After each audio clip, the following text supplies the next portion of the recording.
ಅಪೊಸ್ತಲರ ಕೃತ್ಯಗಳು 3ನೇ ಅಧ್ಯಾಯ.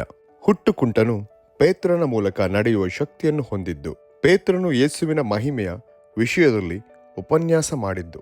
ಒಂದಾನೊಂದು ದಿವಸ ಪೇತ್ರ ಯೋಹಾನರು ಮಧ್ಯಾಹ್ನದ ಮೇಲೆ 3 ಗಂಟೆಗೆ ನಡೆಯತಕ್ಕ ಪ್ರಾರ್ಥನೆಗಾಗಿ ದೇವಾಲಯಕ್ಕೆ ಹೋಗುತ್ತಿರಲು ಹುಟ್ಟುಕುಂಟನಾಗಿದ್ದ ಒಬ್ಬ ಮನುಷ್ಯನನ್ನು ಯಾರೋ ಹೊತ್ತುಕೊಂಡು ಬಂದರು. ದೇವಾಲಯದೊಳಕ್ಕೆ ಹೋಗುವವರಿಂದ ಭಿಕ್ಷೆ ಬೇಡುವುದಕ್ಕಾಗಿ ಅವನನ್ನು ದೇವಾಲಯದ ಸುಂದರ ದ್ವಾರವೆಂಬ ಬಾಗಲಿನಲ್ಲಿ ದಿನಾಲು ಕೂಡಿರಿಸುತ್ತಿದ್ದರು. ಅವನು ದೇವಾಲಯದೊಳಕ್ಕೆ ಹೋಗುತ್ತಿರುವ ಪೇತ್ರ ಯೋಹಾನರನ್ನು ಕಂಡು ಭಿಕ್ಷಾ ಕೊಡಬೇಕು ಎಂದು ಕೇಳಲು ಪೇತ್ರ ಯೋಹಾನರಿಬ್ಬರು ಅವನನ್ನು ದೃಷ್ಟಿಸಿ ನೋಡಿದರು. ಪೇತ್ರನು ನಮ್ಮನ್ನು ನೋಡು ಅಂದನು. ಅವನು ಅವರಿಂದ ಏನಾದರೂ ದೊರಕಿತೆಂದು ನಿರೀಕ್ಷಿಸಿ ಅವರನ್ನು ಲಕ್ಷ್ಯವಿಟ್ಟು ನೋಡಿದನು. ಆಗ ಪೇತ್ರನು, ಬೆಳ್ಳಿ ಬಂಗಾರವಂತೂ ನನ್ನಲ್ಲಿಲ್ಲ, ನನ್ನಲ್ಲಿರುವುದನ್ನು ನಿನಗೆ ಕೊಡುತ್ತೇನೆ. ನಜರೇತಿನ ಯೇಸು ಕ್ರಿಸ್ತನ ಹೆಸರಿನಲ್ಲೇ ಎದ್ದು ನಡೆದಾಡು ಎಂದು ಹೇಳಿ ಅವನನ್ನು ಬಲಗೈ ಹಿಡಿದು ಎತ್ತಿದನು. ಆ ಕ್ಷಣವೇ ಅವನ ಕಾಲುಗಳಿಗೂ ಹರಡುಗಳಿಗೂ ಬಲ ಬಂತು. ಅವನು ಹಾರಿ ನಿಂತು ನಡೆದಾಡಿದನು.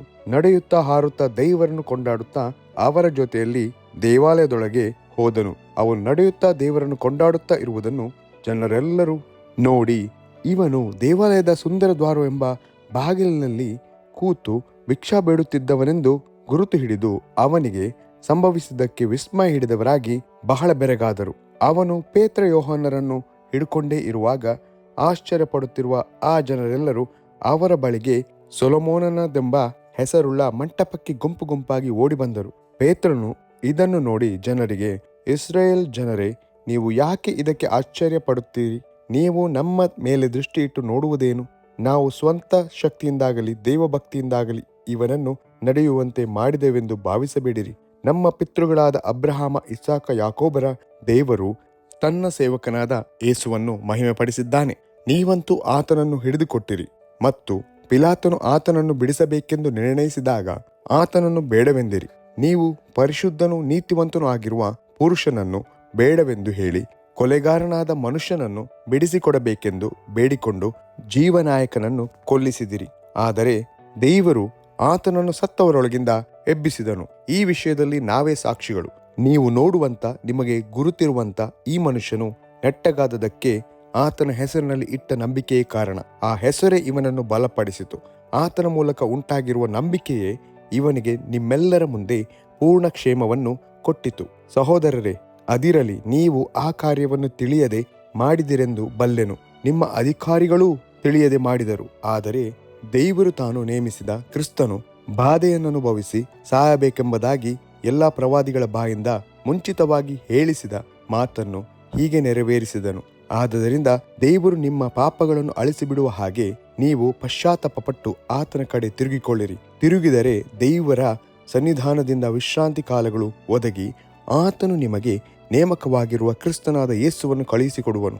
ಆದರೆ ಸಮಸ್ತವನ್ನು ಸರಿ ಮಾಡುವ ಕಾಲವು ಬರುವ ತನಕ ಪರಲೋಕವೇ ಆ ಕ್ರಿಸ್ತನ ಸ್ಥಾನವಾಗಿರಬೇಕು. ಆ ಕಾಲದ ವಿಷಯವಾಗಿ ದೇವರು ಪೂರ್ವದಲ್ಲಿದ್ದ ತನ್ನ ಪರಿಶುದ್ಧ ಪ್ರವಾದಿಗಳ ಬಾಯಿಂದ ಹೇಳಿಸಿದ್ದಾನೆ.